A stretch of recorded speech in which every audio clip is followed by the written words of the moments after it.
Computer in 3, 2, 1. Welcome. This is Pop Talk. You know what it is, Professor Nims. I'm representing for the pundits of pugilism, and this is episode number 14, which is a little poetic. We just, had the 14th Valentine's Day, so it wasn't quite the St. Valentine's Day massacre over the weekend, but we will kind of talk about the fights. Once again, I'm Professor Nims. I want to give it up for my man with the best name in boxing media, the Casual Ran. What's up? Right there. The Trap God himself, Boston Jared. Don't forget the S. Bosses only. All right, so we are without Coach Dave tonight. Right, he is dealing with some important work that's going to take him away from this episode. But we do have a full plate of things to bring to you. We want to start off and talking about the Jacobs versus Ryder controversial decision that happened this weekend, and the implication that has for the super middleweight divisions, particularly with the news of Canelo and Benavidez. There was a kind of a contract that was turned down. We'll also look at Khan versus Brooks. They have this fight, and we're going to first take a look at both of those legacies and kind of evaluate at this point, even before the fight, before we give our predictions, who has the greater legacy. We're going to do something a little bit different. Twist my arm a little bit, but we're going to actually talk about Logan Paul. So this kind of celebrity boxing.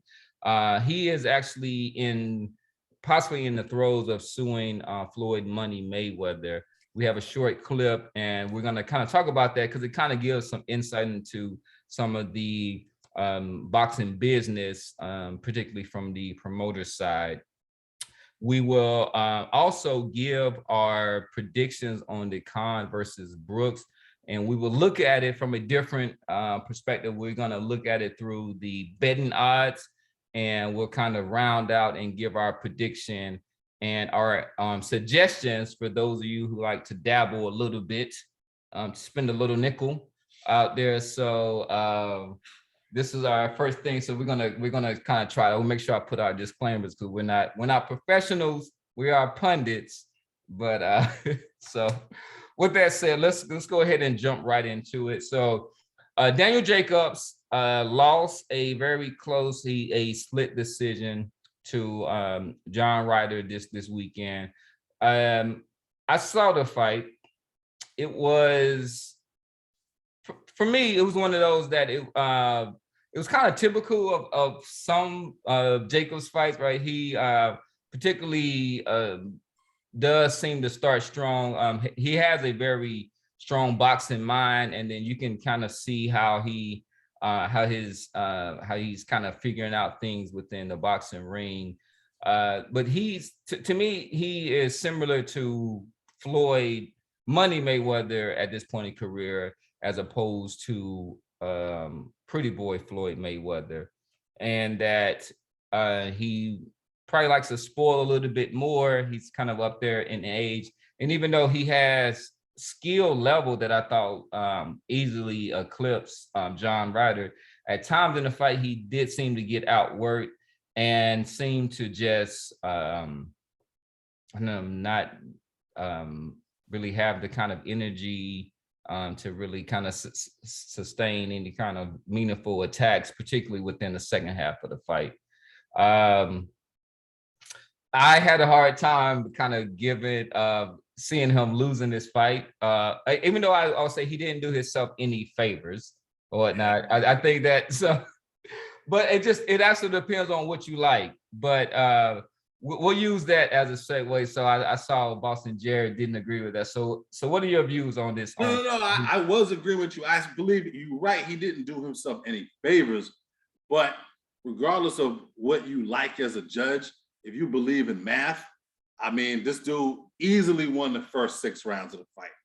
And I believe that there was a judge, one of the judges, who had Ryder winning 1, if not 2 of the first 6 rounds of the fight. And I can't see that.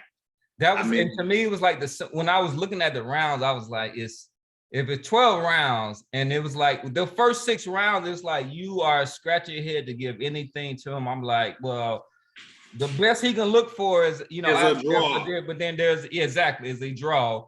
So then there was no knockdowns, that nobody that was really hurt. So and to me, that was me being nice to say that I struggled to see how he kind of lost this.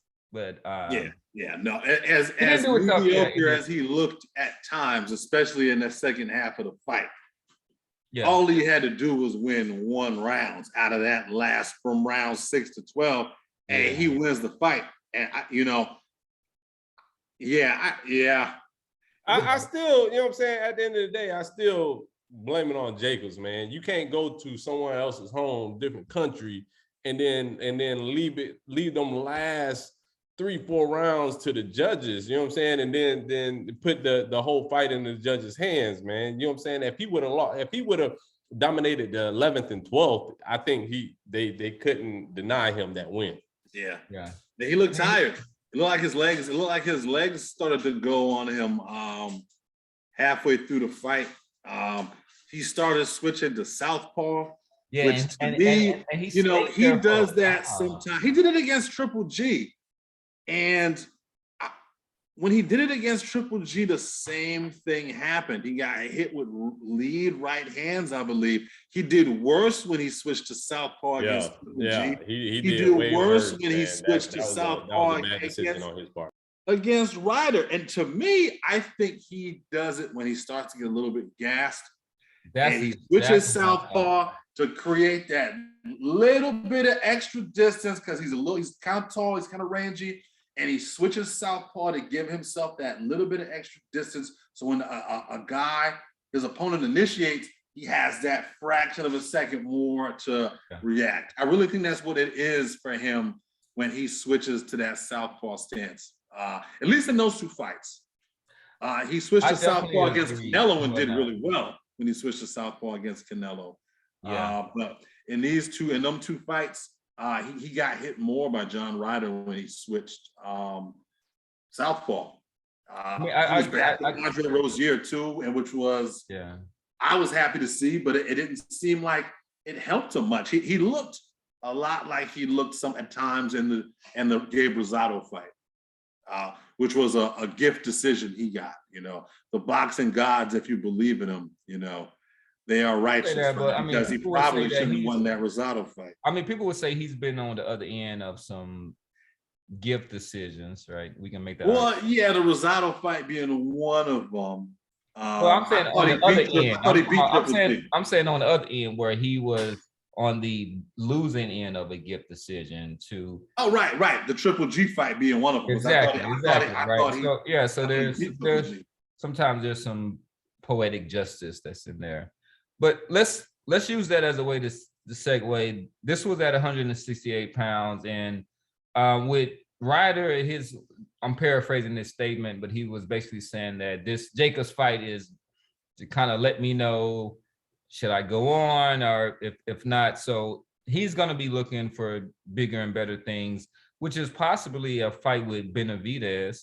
I could see that. I could see Benavidez going over there. Ryder. I don't see him climbing that tree. It's tough to see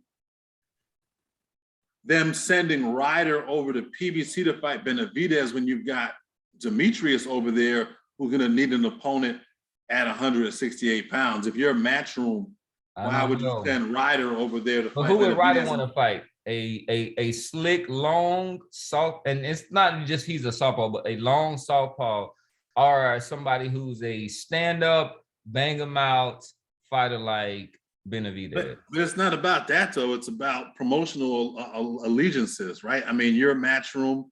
Demetrius is matchroom.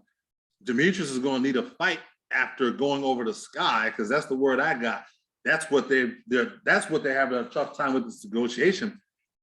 He might have to go over to Sky to fight Zach Parker and get paid by Matchroom, DAZN, or whatever. I just don't see the sense in that. Why are you doing Benavidez a favor, giving him an opponent, especially given what his promoter said earlier this week. I know we're going to get to that later, but now Ryder is, from what I heard, Triple G don't want this Canelo fight, and if he gets it, he wants it on his. That's what I heard.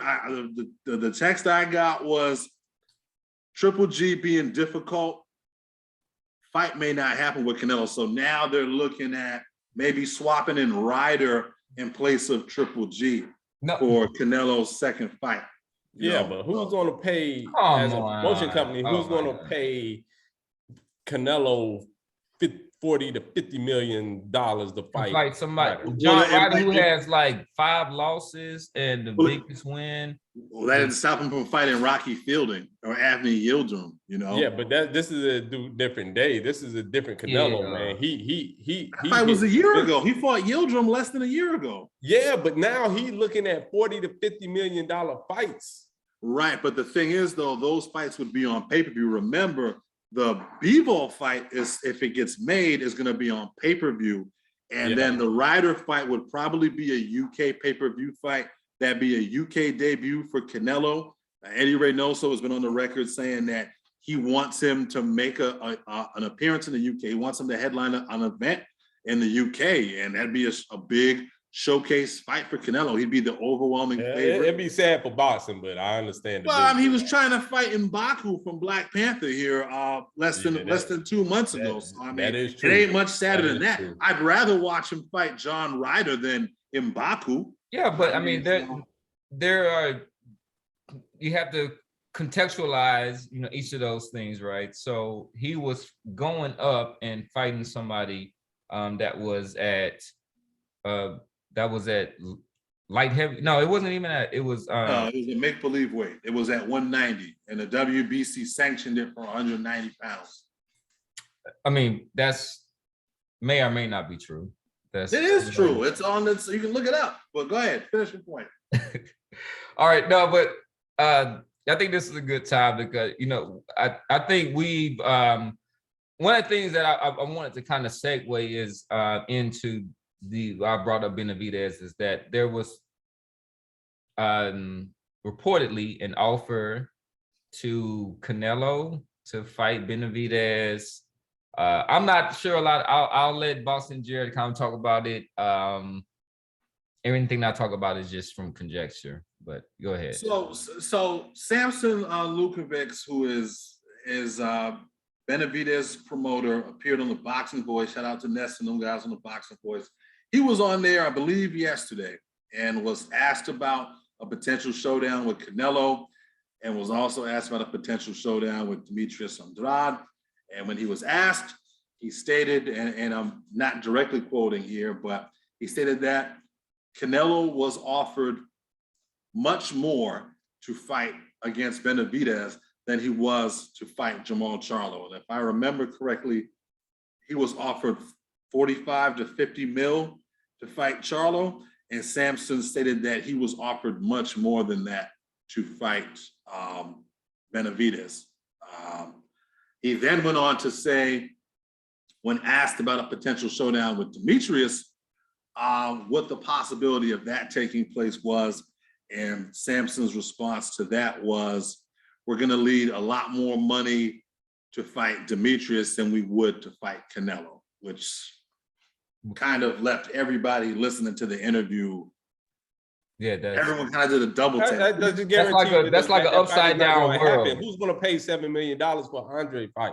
It's just the promoters just making a mockery of the sport, man. You know what I'm saying? Like, all right, so Benavidez has been crying that everybody's been ducking him at what was he, 168? Yeah. And then Andrade been saying people have been ducking him at 160, so he's moving up the fight at 168. That's a fight that can be easily, and both of them are on the same side of the street. No, they're not. That's the problem. Benavidez is aligned with PBC, right? All his fights have been for the most part. Yeah, and then Andrade's Matchroom. Yeah, Matchroom, but that's an easy. But it still can be made, man. That fight can be made. It absolutely can be made, and I have it on pretty good authority that they were looking at that fight not a while ago. They had been looking at that fight before. The thing that kept them from pursuing Benavidez was the fact that he got stripped.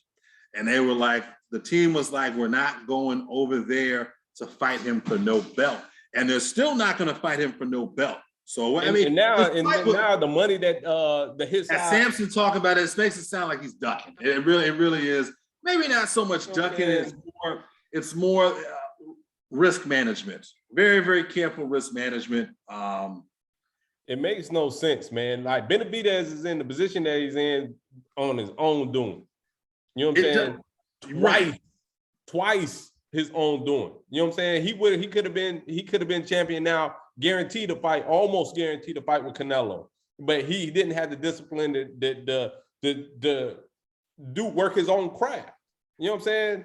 Now work his own craft. You supposed to be at one weight to come in the fight. He's gonna be overweight by how much? That's his own fault. Twice. Yeah. So I'm Benavidez, man. Whatever he gets is whatever he gets, man. But it sounds like his management team don't want him to fight anybody at this point. Well, playing devil's advocate, I will say this, and this is me being as objective as I can.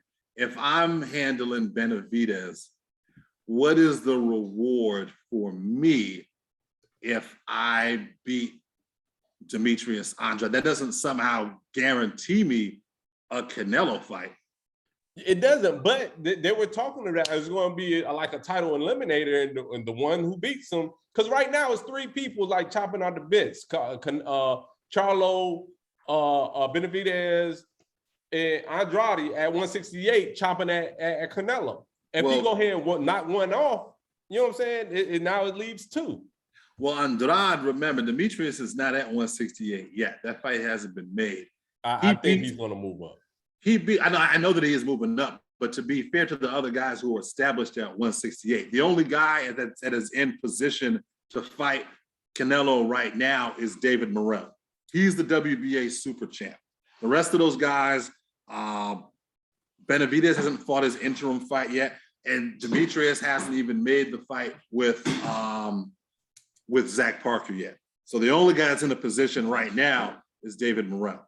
Demetrius, if Andrade move up, you know what I'm saying? What belt does he have right now? He has the WBO 160-pound belt. And when if he move up, he be guaranteed the fight for WBO? Yes, but here's the thing. Because Zach Parker has been in that mandatory position for almost 2 years now, the WBO is trying to split hairs now and be fair to everybody and say, hey, since Zach Parker's been in this position for over 2 years. Let's not get too. Now they trying. We don't want to like. This is getting real, kind of granular and stuff. Like we're talking about Zach Parker, but I mean, one thing I want to say, but with Benavidez, right? Because this is really about Benavidez and Canelo and why they're not fighting.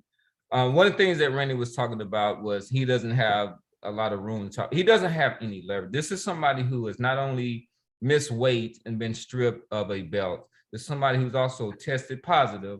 But I mean, we don't want to get too much into that. But he has a ton of leverage, I think. But go ahead, finish your point. You think he has a ton of leverage? I don't think so. Yeah, a ton. He's got more than the other guys. But I would disagree vehemently. And then to the point where this is what his manager goes and does and say that compared to what we were going to get to fight the kind of recognized cash cow, we would need way more to fight this other guy who is not a cash cow or even a cash mouse or whatnot. Yeah, that's just cow.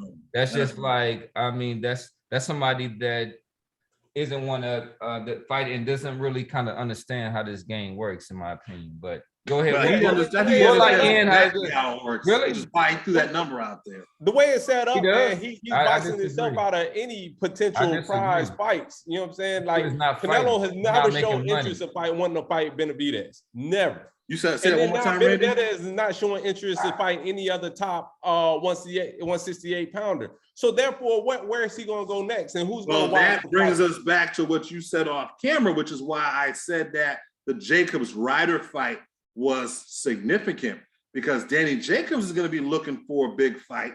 Hold on, let me finish. Hold on. Now let him finish, Randy. Come on. Danny Jacobs is still advised by Al Heyman managed by Matchroom, but advised by Al Heyman. Jamal Charlo's going to need a fight. David Benavidez is going to need a fight. So in comes Danny Jacobs, who a guy who's fought now 2 times at 168, who was advised by Al Heyman. That's a compelling enough fight. The Jacobs versus Benavidez fight. It's more compelling than him versus Tyrone Davis. It's better than him versus David Lemieux, who is on the back end of his career. I would kind of side with Randy. I don't see where. So you saying that now Jacobs is a gatekeeper? I think at this point, after that loss, I think he has been relegated. Yeah, I think he's pretty much. I don't think that's unreasonable for. I'm thinking about his age. He means. I mean, it's nothing. There's nothing wrong. He's got a very admirable career. This guy but had cancer wrapped around his spine. Let's remember that. Yeah. That would be Benavidez's best win, beating Danny Jacobs. Is that so? Let's go ahead and kind of move on. We're gonna try a thing. I'm gonna stop this real quick. All right, and we're back with the pundits. So we're gonna talk about this intriguing fight. It's a way to kind of surmise the contest this weekend between Amir Khan and Kell Brooks. But before we give our prediction, we're gonna do something a little bit different with the pundits. We're going to talk about them and just their legacy and because they came up together relatively the same age. I remember one of those boxing shows in England a long time ago when they were supposed to meet up. It didn't happen. I think it happened a little bit too late, but we do have this fight right now. But we want to look at who has a better career, and when we look at their legacy, maybe regardless of this fight, because I don't think it really says much. They're going to make some nice money, and it's a good way for both of them to go out. Who has a better career? So I'll say mine for last, but let's start with the casual round. Like, what's your views on Amir Khan and Kell? Yeah, I think Eddie Hearn said it best, man. That this is just a damn cash grab for both of them to come out. You know what I'm saying? A fight that we were interested in maybe 10 years ago, but it is what it is. I think we just gonna watch it because of nostalgia. But like, to answer your question, and I think all of us, pretty much agree that Amir Khan, low key, man, has a great resume, man. I mean, if you go down the line, he might be the second best resume in boxing. I know, you know what I'm saying? Win, lose, or draw, man. You know what I'm saying? Danny Garcia, Lamont Peterson, Zab Judah, Marcus Maidana, Paul Malignaggi. Man, these are great people, man. He knows that a couple of those were losses, so you got to remember that. Yeah, but he didn't. My thing is, he didn't duck anybody. Like, you know what I'm saying? Like his resume isn't comparable right now in boxing right now to these fighters right now. Like, it would have had Bradley's ass on that list. World champions and stuff. Yeah, what I'm saying? He might have stopped Tim Bradley. Everybody with a name, he is on this resume. You know what I'm saying? He'd have beat the shit out of Tim Bradley. Like, nowadays, you can't find a fighter that has a resume that speaks like not like this one, man. Only Canelo Alvarez, probably. I'm trying to think of another Pacquiao. It's hard to say Canelo Alvarez, but you know what I'm saying? He's the most that I can think of at the moment. But yeah, man, Amir Khan, man, I wasn't a big fan, man. And I thought he beat Peterson back in the day. But that loss was supposed to have been vacated because Peterson tested positive for the elevated testosterone. But here on Box Rec, it's still listed as an L. Yeah. I don't know whatever happened. It is supposed to be a no contest.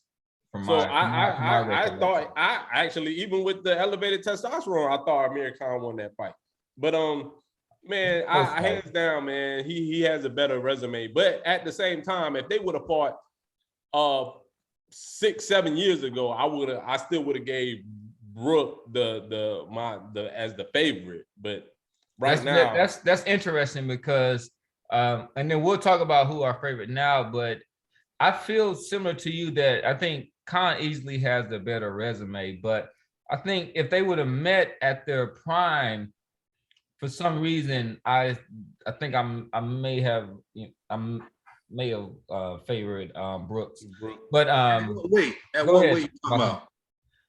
At 147. I mean, At Brooks beat 147, huh? Brooks beat Sean Porter when Sean Porter's always been kind of primitive in his style. He has a decent boxing IQ, but he beat a very strong and determined Sean Porter. He was beating Errol Spence. I was about to say he was up on Spence. That's a good point. He was up on Spence before he got stopped. That's a great point. That's a great point. And remember, Spence, credit to Spence, Spence went over to the UK to fight him. If that shit had gone to full 12, we're not even talking about Crawford. Yeah. We probably still are. Talking about Crawford and Spence. We probably still are. But yeah, when it comes to this fight, I think, this fight, personifies everything that is wrong with boxing today. A great matchup that marinated and didn't get made for whatever reason, business, promotional allegiances, and now that this thing is 10 years expired, we're getting it. I'm still going to check it out because I always wanted to watch this fight. I'm still going to check it out. It's intriguing enough to me that Khan is with Bomac now. That's funny. It is funny. There are enough elements here that I'm interested in. Plus, it's in the UK. ESPN's picking it up. It's a slow sports weekend here in the US. It's going to come on probably 4 or 5 o'clock, maybe 6 o'clock in the evening here, which is great for us Americans. Nobody's gone out yet. There's football's over, so it's a great time for it to come on, man. I'm gonna watch. As far as legacy goes, to me, it's a no-brainer. I mean, this guy Amir Khan, I've said it already. He quietly has got probably the second, maybe third best resume in boxing today out of all active fighters, man. And I tell you what, I like winners too. Right, but you gotta be in touch. The only other guy that might have an argument against Khan would be Jermell Charlo, in my opinion. And I don't think that some of those guys on Charlo's resume stack up to, Devin Alexander, Zab. And again, a big win in boxing is Lamar Peterson, Danny Garcia. Prime Lamar Peterson. And he lost to Danny Garcia fair and square. He got caught. I think the ref stopped it maybe a little bit prematurely, but Khan reacts. He kind of reacts so poorly to punches that as the ref, you have no choice. I believe I would have picked Khan in that rematch against Danny Garcia. I would have picked Khan in that rematch. He was dragging. He was tearing Garcia's face up. He was tearing Garcia. He was dragging. Like his pops was worried. He was like, "You got to be more crispy, man. You got, his pops was worried." But it was kind of a close my eyes. When did Danny stop him, man? Danny stopped him at like the 6th or the 7th.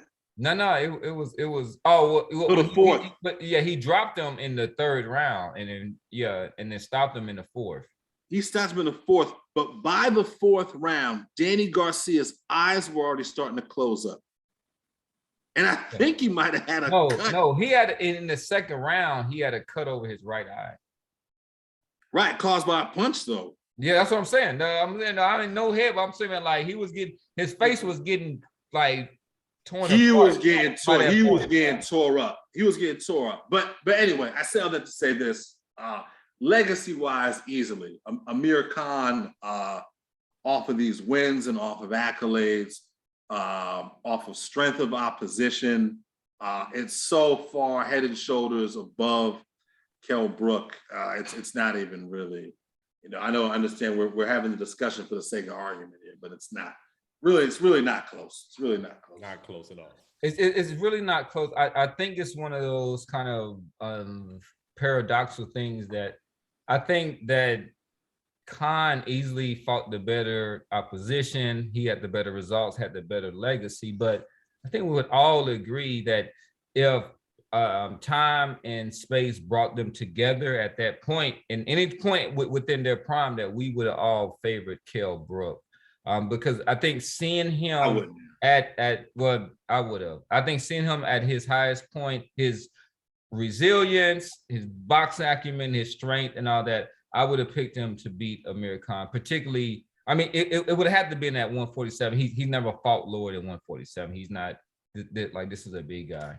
Yeah, Kell Brook before he fought Triple G, right before he fought Triple G, I think would have stopped him. I think he would have stopped Khan. I don't think Brook had the punch. The guy that was leading, that was like leading, you know, that we all agreed that was up ahead on Spence. Right, but he was outboxing Spence though. He wasn't like muscling him and overpowering him. You can't outbox. Brook ain't outboxing no prime Amir Khan. That was a physical fight. I think Spence even actually wore him down. Like, Spence is a strong. I think that was a physical fight. I think Spence even actually kind of wore him down, and like Kell Brook was a little surprised by that. Like, that's a strong brother. Yeah. All right, but with that said, let's go ahead and we're gonna try a little bit of a different segment. So we here, you know, the pundits of pugilism, we try to stay away from some of the more celebrity boxing theme events, but we did want to kind of delve into one issue because I think it provides an interesting insight into some of the boxing business, particularly from the promoter side. And this is all speculation, and you know, so take it for a grain of salt. We're only going to show a little bit of this clip, but we also kind of want to respond to this and talk about how this is impacting boxing as a business overall, you know, at this point, because these are the guys that we're going to go to. These are probably some of the highest earners right now in boxing. So let me make sure I get this correct.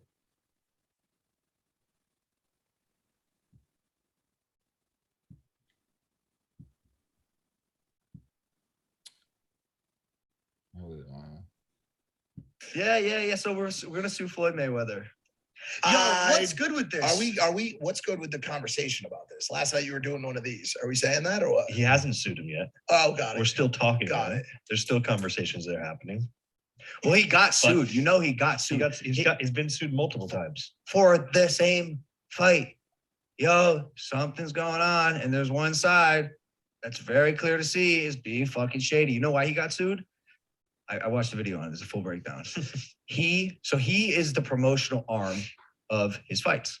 It's why, in part, he makes so much money, because whereas a normal promotional company will take 30%, he is that.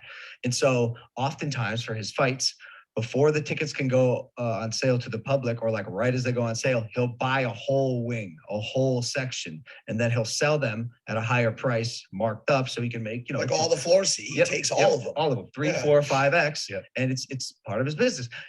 You know, I actually find nothing wrong with that. It's smart. And so with this particular lawsuit, he had an investor. So I just want to be clear right here. So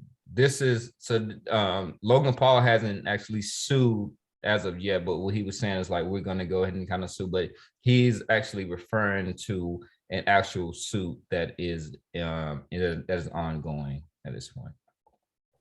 Pay $1.4 million in total for this section, and the investor was promised that the seats would sell at I think a 7 to 8x multiple, and you know, he expected a return on his investment, and sure enough, he didn't get his initial investment back. He's strung along. He gets like 100K here and there, strung along, not getting paid. Now his investment allegedly is being rolled into Floyd's alleged fight with Manny Pacquiao, and so the investors being strung along in this thing, and eventually, like us, it's like, yo, we're simply not getting paid in full. Like, we've been fucking dragged along for way too long now, and this guy finally just filed a lawsuit against Floyd Mayweather. So that's the one that's actually active and pending. And then here we are.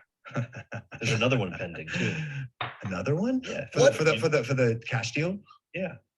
The one, the Dubai cash deal. Correct. Dude, he is fucking broke, huh? But what? Or he just doesn't. That's What, not can I true, ask you guys a question? allegedly. What part of his identity and like aura and like the visual So we can nature stop that it is there, Floyd right? So Mayweather this is makes you think, wow, this. all right.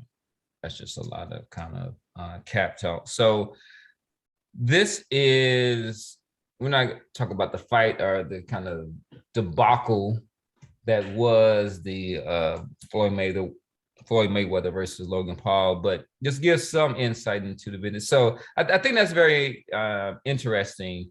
And, I would argue that, Al Heyman is kind of the mastermind behind the Floyd Money Mayweather brand and those things. So, but I didn't even know that there was a kind of an added aspect in that that's a way that you could really kind of by a factor of 3 or 4 and increase your profits in there. So it's not only that you're kind of promoting the event, and so you get back in, and also the ticket sales and stuff, but he would have investors that he would go and kind of contract with their promotion company, and then so he would get the initial, so he wouldn't have to put up any of his money. So he would say, hey, give me $1.1 million. I'm going to go and buy all these seats out here around here, and then I'm going to sell these seats, at this kind of like this markup, and then you're going to get your money back, whatever that kind of profit is. I don't see anything new about that. You know what I'm saying? And I think that goes with boxing as a whole, the promotion side and the boxing side. And I think that Floyd has been on the bad side of the boxing side so long that now he's on the promoter side. He's like, yo, I'm gonna get my money too. Like everybody was getting it on me when I was just a boxer before I became money and start promoting myself. You know what I'm saying? I don't see anything wrong with anything he did until him not paying the investor what he was supposed to pay him. And even now with the local Paul suit, you know what I'm saying? He came out with a video like he did a podcast a couple of days ago and was like, yo, people want their money right now. You know what I'm saying? This whole boxing thing, they'll get their money, but it's not like right now money. So it's just, you know what I'm saying? I think the promotion side is shitty. That sound like a pimp talk. That sound like, you have a contract and you do this, right? So, right. Cam said the magic 2 words, man. He said Al Heyman, and Al Heyman has been accused of this.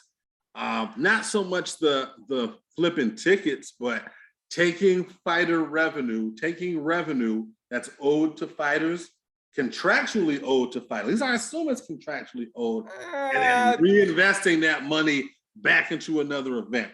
And that has been the word on the street for a long time. Hold on. Red, like, I mean, he can have his point. I mean, you can't. I mean, we'll let you respond, but like, let him like fully. All I was going to finish with was this, and the word on the street has been that Floyd Mayweather has been owed money by Al Heyman for several years now. He owes some money off the McGregor fight and owes money off the Pacquiao fight.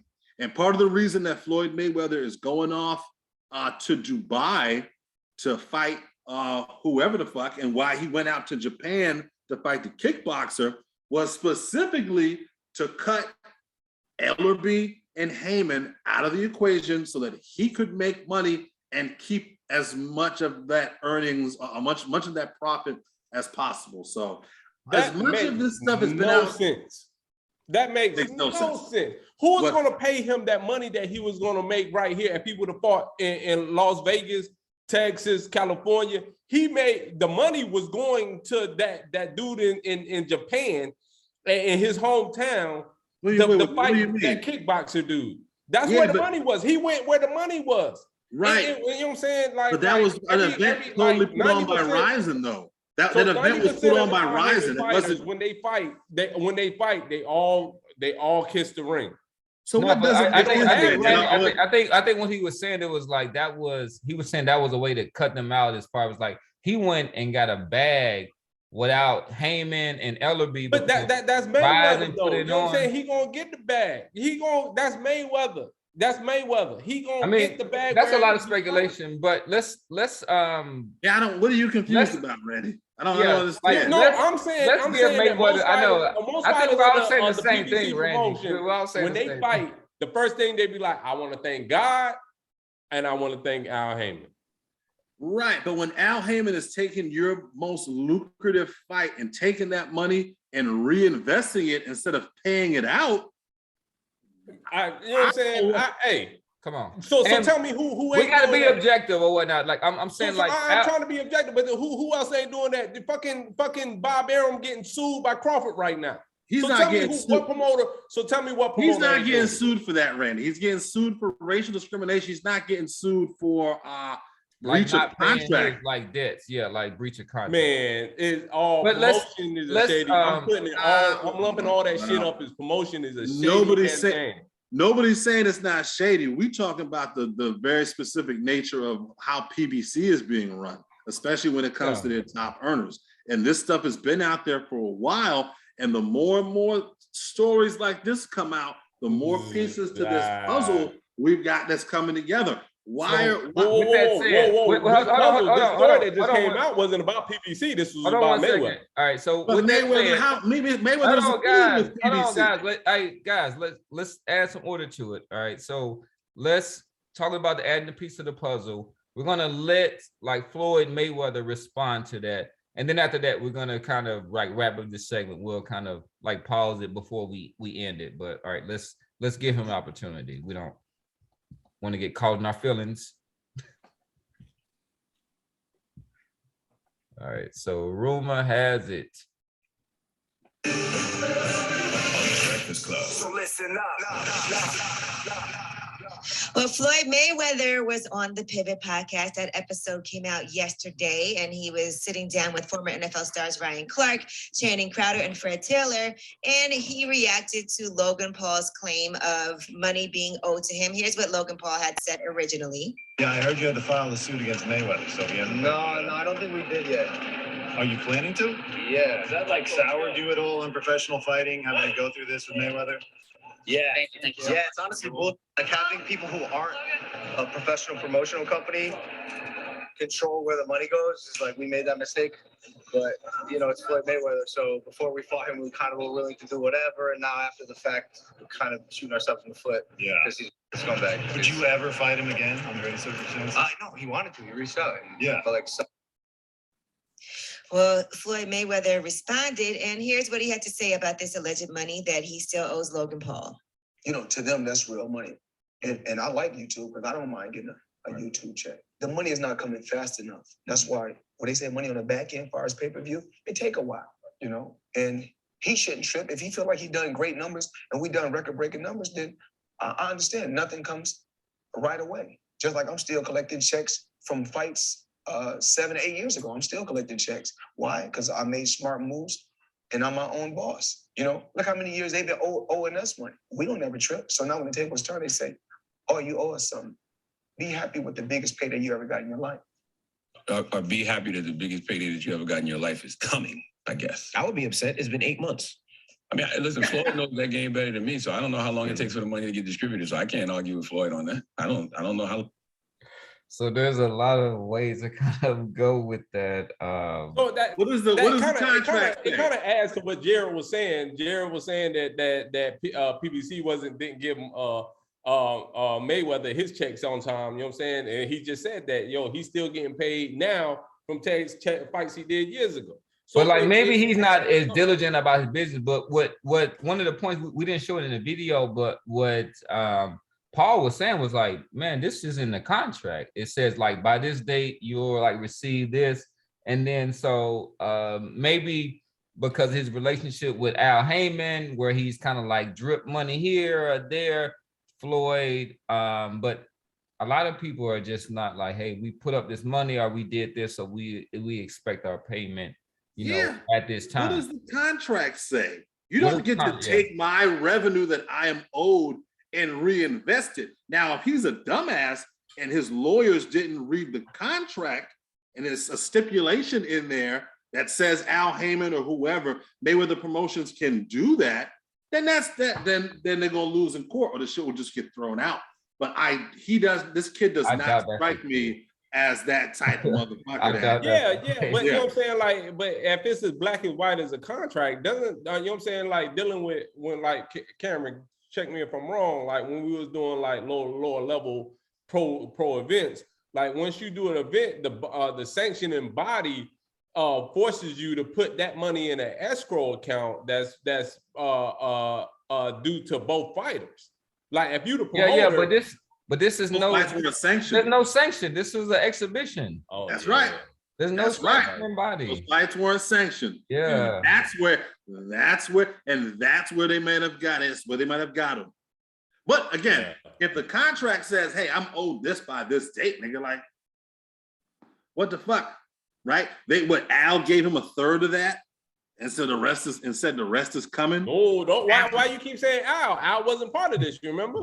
Man, Al a part of everything that Floyd Mayweather don't wipe his ass unless Al Heyman hand him the toilet paper. You keep calling that man out, man. Allegedly, hold on. We want to allegedly. The pundits want to man out, man, but he do. I think he do. Out of all the promoters, I think he do right. Who, Al Heyman does? Oh, over the other ones. I don't know. I think Adrian Broner might disagree with you. I think guys that's like Mickey fighter. That's one washed up fighter. It's not just about like Hearn. Like, have you heard bad news?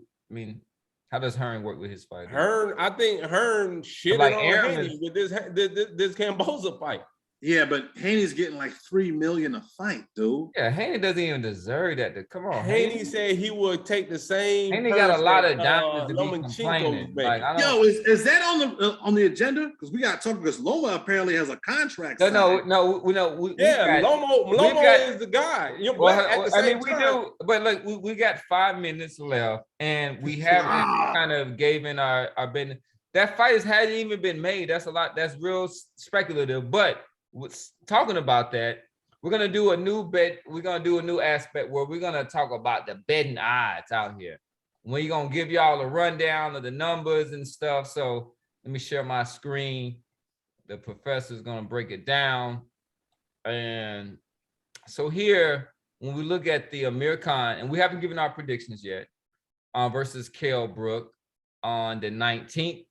And remember, this is in England, so it's at 1 p.m. Eastern time. So in this fight, if you look at these odds, right? So you see Amir Khan is plus 135, which simply states that if you put down $100 on Amir Khan and he just wins the fight, then you will get 135 back, right? So whatever. So if it's 200, then those numbers kind of like multiply by that. Then it'll be 270, for example. So with Kell Brook, who is the favorite, he has minus 165. So essentially, you would have to put down $165 on Kell Brook to get back $100 if he did in fact win. So that means that you feel very, very strong about Kell Brook and that Brook right hand. But we do want to note that this fight is at a 149 catch weight, and that although Kell Brook is at a 165 favorite from the DraftKings, that Caesar Sports book has him as a 160 favorite. So you'll have to kind of work through that. But all right, but before we give our predictions, let's give like a little bit of a look at the recent fights. So Khan, his recent fight was he beat Billy Deal by a TKO. Billy Deal was mostly campaigned as a lightweight, maybe super lightweight, I think. Is a good fighter. Kind of, he was, the reason I know his name because he was one of the first fighters that kind of signed to 50 Mayweather Promotions with 50 Cent. Exactly. Yeah, 50 Cent. My bad.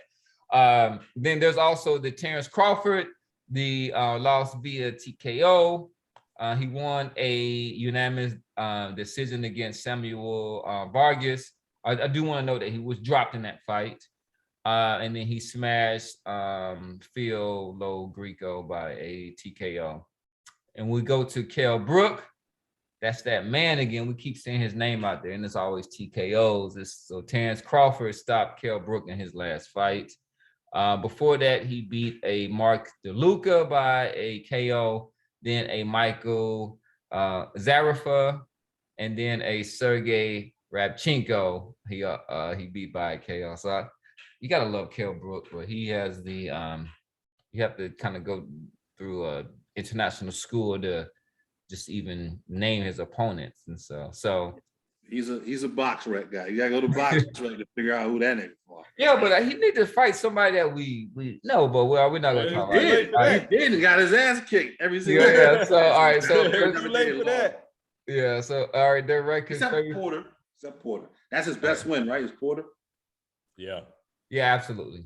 So one thing that I want to note is that there is when it comes down to a stoppage, that Khan is at a plus 300. So if you put down $100 for Amir Khan to win by stoppage, and if he does this, you're gonna get 300. You're gonna get your money threefold. And that as far as Brook, he is a plus 115. But he's also seen as a favorite, so that's kind of why those numbers are like a little bit low. But all right, so with that said, in the last couple of minutes that we have, let's go around the table and give our predictions. We'll start with Boston Jared. I'm gonna go Khan by unanimous decision. I All say right. Khan boxes his eyes shut the whole fight. So I'm gonna go out there and I'm not doing that just to kind of be risky, but if the pundits, we're gonna give our thing, I would say put your money on a Khan late round stoppage. I just from some of the interviews and other things and weight, hopefully Kell Brooks is on weight, but I would not. And if we look at their recent kind of fights and everything, Kell Brook has really not fought anybody on Amir Khan's level, in a long time. And when he does, it doesn't work out well. Yeah, but my thing is Khan hasn't showed knockout ability in a long time. So and Brook is a pretty big guy. So I think Khan's gonna win, but it's definitely gonna big weight drained guy too. He's gonna be weight drained. Weight drain does a lot to you. Weight drain does a lot. We don't know if he's gonna make weight. You know what I'm saying? What's the benefit? What's the benefit of him making weight? Like you pointed out earlier, money. man. What's about the money? You know what I'm saying? It's the at money, least six figures. It's probably around 200,000 or 300,000. They don't like each other that much. I take some less money to beat the shit out of somebody I hate. We might see it. We might see it. Let's see what he comes in at. It's contracted for 149. Yeah. And there's a lot of money behind that. And Amir Khan has, he's always been the 8 side, so he knows what he's doing. So with that said, I think we are right on our mark. So we appreciate it. We gave you some different things. We're going to try to break this up for you, but the pundits are always finding ways to engage, with our fans out there. So Professor Nim signing off for the Casual Rand. And then Boston Jared, don't forget the S. We are out. Another episode. Hey.